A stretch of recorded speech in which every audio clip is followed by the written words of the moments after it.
বিটিআৰত পথ যোগাযোগৰ ভয়ংকৰ অৱস্থা জৰাজীৰ্ণ পথৰ বাবে চিকিৎসালয়লৈ ঠেলাৰে নিবলগীয়া হৈছে ৰোগী গুমা পৰিষদীয় সমষ্টিৰ মতিঝুৰাত দেখা গ'ল এই দৃশ্য প্ৰায় 5 কিলোমিটাৰ পথ ঠেলাৰে ৰোগীক কঢ়িয়াই নিবলগীয়া হ'ল চিকিৎসালয়লৈ এগৰাকী গৰ্ভৱতী মহিলাক এনেদৰেই ঠেলাৰে বিপজ্জনকভাৱে চিকিৎসালয়লৈ নিবলগীয়া হোৱাত সৃষ্টি হৈছে প্ৰতিক্ৰিয়াৰ এই সন্দৰ্ভত আমাক সবিশেষ জনাব সংবাদদাতা সহিৰুল ইছলামে সোশ্যাল মিডিয়াত ভাইৰেল হোৱা এটা 3 মিনিট 44 ছেকেণ্ডৰ ভিডিঅ' আৰু যি ভিডিঅ'ই উদঙাই দিছে বিটিসি চৰকাৰৰ উন্নয়নৰ ফুপলা স্বৰূপ মোৰ হতিটো যদি সেই দৃশ্য দেখুৱাই এইটো এটা পথ আৰু এই পথেদি প্ৰায় 5 কিলোমিটাৰ পথ অতিক্ৰম কৰি চিকিৎসালয় লৈ গৈছিল এগৰাকী মহিলাক গৰ্ভৱতী মহিলাক সেই চিকিৎসালয় লৈ গৈছিল আৰু সেই চিকিৎসালয় লৈ যোৱাৰ যি দৃশ্য সেই দৃশ্য মোবাইলত বন্দী কৰি যি চৰকাৰৰ বিৰুদ্ধে যি ক্ষোভ সেই ক্ষোভ উজাৰিছিল সেই মহিলাগৰাকীৰ আত্মীয়ই আৰু এই মহিলাগৰাকী চিকিৎসালয়লৈ লৈ যোৱাৰ পিছত তাতে এটি কন্যা সন্তানৰ জন্ম দিয়ে আৰু এই মহিলাগৰাকীক যে লৈ যোৱা হৈছিল চিকিৎসালয়লৈ তাৰে মাজৰ এগৰাকী ব্যক্তি মোৰ মাজত উপস্থিত আছে মই কথা পাতিম হয় কি ক'ব আপোনালোকে যে এই মহিলাগৰাকীক চিকিৎসালয় লৈ গৈছিল ঠেলা গাড়ী দি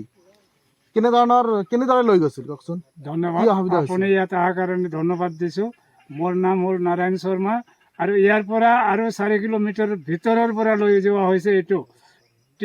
টেক বাহাদুৰ তামাঙৰ ঘৈণীয়েক মনমায়া তামাং তেওঁ লৈ যোৱা হৈছে ডেলিভাৰী মহিলা কিন্তু ইয়াত তাত ময়ো আছিলোঁ কিন্তু এইটোতো আপুনি ভাল দেখি পাইছে ইয়াৰ পৰা আমি ঠেলাটো নহয় ঠেলা আজিতো ঠেলাও নাহিব বৰষুণ হৈ গ'ল কিন্তু পাৰকম যে ৰছীৰ যিটো খাটটো থাকে ইয়াত লৈ যাব লগা হয় এইটোতো এটা হয় কিন্তু ইয়াত 100 ভিতৰত 70% এনেকুৱাই পাই যাব লৈ যোৱাটো কিন্তু কিমান মানটো ৰাস্তাত মৰি যায় ঘূৰাই আনিব লাগিব কিমান মান তাতে বাচ্চাটোৱে নষ্ট হৈ যায় 100 ভিতৰত 30টা মানটোহে হস্পিটেল পঞ্চাব পাৰোঁ কিন্তু ইয়াত ময়ো আছিলোঁ এনেকুৱা বহুত বাৰে মানে হৈয়ে আছে যুগৰ পৰা এই এৰিয়াত ইয়াৰ পৰা ধৰক আপুনি 9-10 কিলোমিটাৰলৈ ভিতৰত যাব লাগিব এনেকুৱাই ৰাস্তা ইয়াৰ পৰা আৰু বিয়া ৰাস্তা এইটো চিকিৎসাৰ ব্যৱস্থা নাই ভিতৰত কোনো ব্যৱস্থা নাই কোনো ব্যৱস্থাই নাই যাতায়াতৰ ব্যৱস্থাও সুচল নহয় যাতায়াত ব্যৱস্থাটো ইয়াত কেনেকুৱা যাতায়াত হ'ব যাতায়াত যেটো আছে মানুহ এই যে খাট লৈ ল'ব লাগিব নহ'লে এই যে ঠেলা লৈ ল'ব লাগিব এইটোৱেই যাতায়াত ইয়াত বাহিৰত কোনো ব্যৱস্থাই নাই ফলত আপোনালোকে ঠেলা গাড়ী দি লৈ গৈছে ঠেলা দি এইটোতো ঠেলা গাড়ী দি দেখিছে আপুনি কিন্তু বেলেগ আজিতো যদি হয় এনেকুৱা অৱস্থা তেনেহ'লে এই পাৰখনক 4জন মানুহ এই ঘাটত কৰিহে ল'ব লাগিব ভাঙি বান্ধি লৈ ল'ব ভাঙি বান্ধি ল'ব লাগিব তো এনেকুৱাতো বহুত হৈ যায় বহুত ইয়াত কৈ লাভ কোনো কথাই নাই তো এইটো কাৰণে আমি চৰকাৰক কৈছোঁ যে বাৰ আমি BPF কৰিছোঁ